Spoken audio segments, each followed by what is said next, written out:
ঘাসের মতন হবে এবং বট গাছের মতন হবে, এবং আপনার ভিডিও ও খুব দেখে সত্যি কথা বলতে গেলে।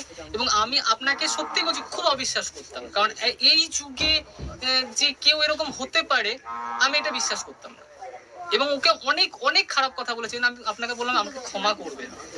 এবং ওর যে পেটে পাথরটা, আমরা মানে যে পাঠা যে গলা কেটে গেলে যেমন ছটফট করে, পুরো ওরকম মানে একটা দিন পুরো ছটফট করেছে। আমি ওষুধ এনে দিয়েছি, কমেনি। রাতের বেলা ওকে হসপিটালে নিয়ে যাওয়া হলো, ইঞ্জেকশন দিয়েছে, তাও কমেনি। এবার ডাক্তার যখন বললো ওকে মানে দেখিয়ে পাথর, এবার অপারেশন করতে হবে, ও অপারেশন কিছুতেই করবে না। তখন ডাক্তার বললো এখন ক্যাথিক্যালের মাধ্যমে নাকি বার করা যায়, তাও ও মানে ভর্তি হলো না। ও খালি একটাই কথা, আমাকে ওখানে নিয়েছে, শুধু মায়ের নাম জপ। এই পাটা কাটার মতো যন্ত্রণা এক নিমেষে ভালো হয়ে গেল। এবং এবং এবং নাম জপ করার সময় মাকে বলেছি, মা আমার তো ক্ষমতা নেই, তোমাকে আমি লাল বাতাসা দিয়ে পুজো দেবো।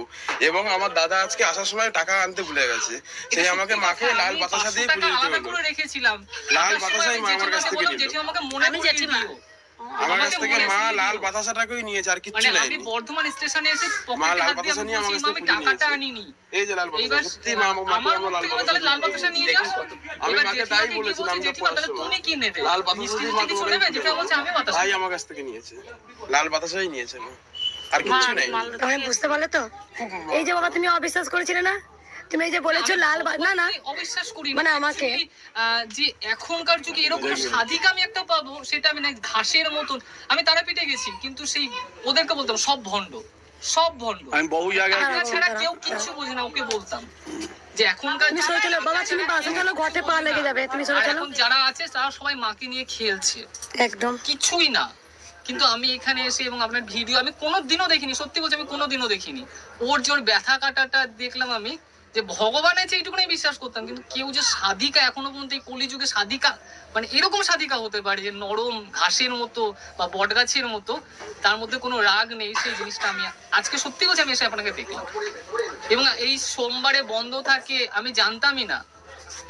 ও যে ভিডিওটা চালিয়ে দেখেছে সেটা দেখেছে বৃহস্পতিবারে বন্ধ, এবং এতক্ষণ আমি আপনার সাধনা মানে পাবো সান্নিধ্য, তার জন্যই মনে আমাকে সোমবারেই নিয়ে আসলো আর এতক্ষণ আমরা ওয়েট করেছি। মায়ের কথাগুলো যেগুলো ভালো লাগলো শুনতে তোমার? হ্যাঁ আমাদের খুব ভালো লেগেছে। মানে আমি যে আমার গুরুদেবের কাছে যে কথাগুলো শুনেছি একদম সেই ধরনের কথা, এই জন্য আমার বাড়ি আমি মাঝে মাঝে কিছু কিছু কথা আপনাকে বলে দিচ্ছি। আমার ছেলেদের বাড়ি হচ্ছে কলকাতা। আমি ভাবছি হয়তো আমাকে বকা দেবে, কিন্তু আমি আমার মন থেকে আমি যেগুলো শুনেছি গুরুদেবের কাছ থেকে, যেগুলো জানি আমি সেগুলোই কিন্তু আপনার সঙ্গে সঙ্গে মিলে যাচ্ছে, পুরো কথাগুলো মিলে যাচ্ছে। হ্যাঁ। এবং আমাকে যেন কে যেন বলছে জানেন তো, আমি মানে ঠিক মানে কানকে আমি অবিশ্বাস করতে পারবো না, কে যেন বেশ একটা বলছে, কি বলবো মানে বিশ্বাস কেউ করবে কিনা আমি জানি না, গায়ে কাটা দিচ্ছে, আমাকে বাতাসা দিলি না তো, বাতাসা দিলি না তো, দিলি না তো। আমি প্রথমেই বললাম দেখো অনেকে অনেক কি বলে যে আমাকে এটা দিলে ভগবানকে বিশ্বাস করবে, এটা না, কিন্তু আমি জানি আমাকে অনেকে ভুল বোঝেন। সত্যি করে তো এখনকার ভুল বোঝার কারণ আমি বলি কেন বলো তো ভুল বুঝবে মা, ফোনটা ধর একটু। কারণ ভুল কেন বুঝবে না, এখানে মানুষের কোনো দোষ নেই, মানুষের কোনো দোষ নেই। কারণ যে হারে ভগবানকে নিয়ে এখানে মাদুলি তাবিজ কবচ 5,000 10,000 এই যে করছে না, সেটা মঙ্গলা তো করে। আমি আরেকটা জিনিস দেখাবো, আমি বাড়ির থেকে নিয়ে এসেছিলাম 300 টাকা, আমি ভাবছিলাম কলকাতা পর্যন্ত যেতে পারবো না, আমার সব কিনে এখনো পর্যন্ত এই টাকাটা সত্যিই বেঁচে আছে। আমি ওকে খালি করে যদি ফিরে চো আমি যেতে পারবো না। বাবা তুমি সরে এসো, আমার এখনো পর্যন্ত পকেটে এই টাকাটা বেঁচে আছে।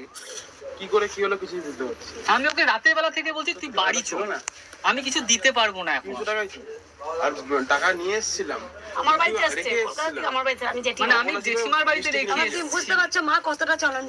আমি এই জিনিসটা সত্যিকার মাকে আমি সত্যি কথা মাকে আমি বিশ্বাস করি যে ঠাকুর বলে কিছু আছে, কিন্তু সেই ঠাকুর যে এখানে মানে এইভাবে আছে আমি সেটা যে কেন বা মঙ্গলা মায়ের কাছে হ্যাঁ কি এমন আছে যে কেন ওর কাছে এলো, আমি সেই জিনিসটাই মানে আমি এই এখনকার যুগে বারে বলছি, এখনকার যুগে যে ঘাসের মতো যাকে পাড়িয়ে যাব সে কোনো কথা বলবে না, সেই সাধক আমি মানে গুরুদেব যেগুলো বলে গেছে সেই সাধক আমি কখনো খুঁজে পাইনি। আমি খুঁজেছি, প্রচুর খুঁজেছি, আমি তারাপীঠে গেছি, গঙ্গাসাগর গেছি, এমনকি আমি ইয়েতেও গেছি, কামরূপ কামাখ্যায় গেছি যার সঙ্গে, কিন্তু সেই যে রাগ ছাড়া কোনো সাধক দেখিনি। এই জন্য আপনাকে বললাম জটা থাকলেই কি সাধক হতে পারে, আমি কিন্তু এই কথাটা আপনাকে বললাম, প্রশ্ন করলাম।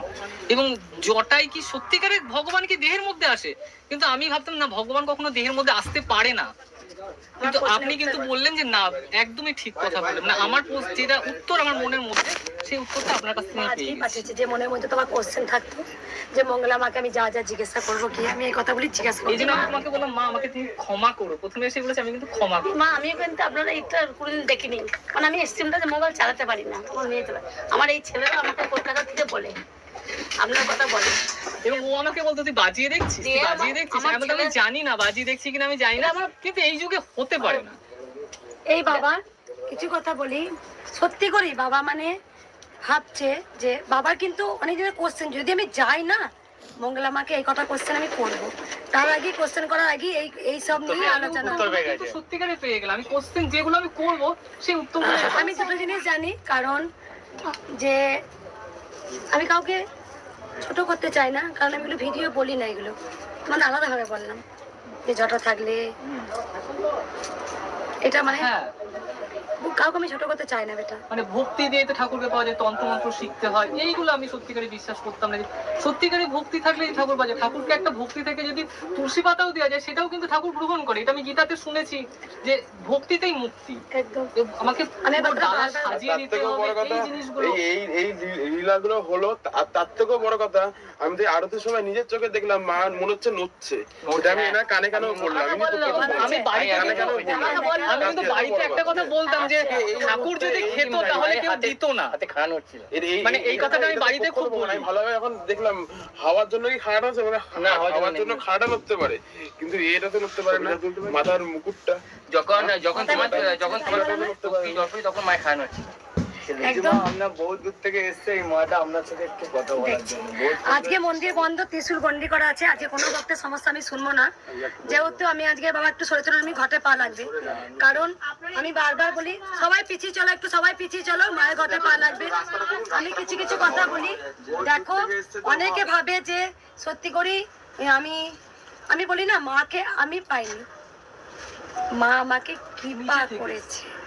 এটা সত্যি কথা যে মা মানে যাকে আমি যে মাকে ধরে ফেলবো, আমি ধরে ফেলেছি, এই জিনিসটা মানে এখনকার যদি বেশিরভাগ দেখা যায়। কিন্তু আপনার মধ্যে একটা জিনিস দেখলাম যে না, মা নিজে থেকে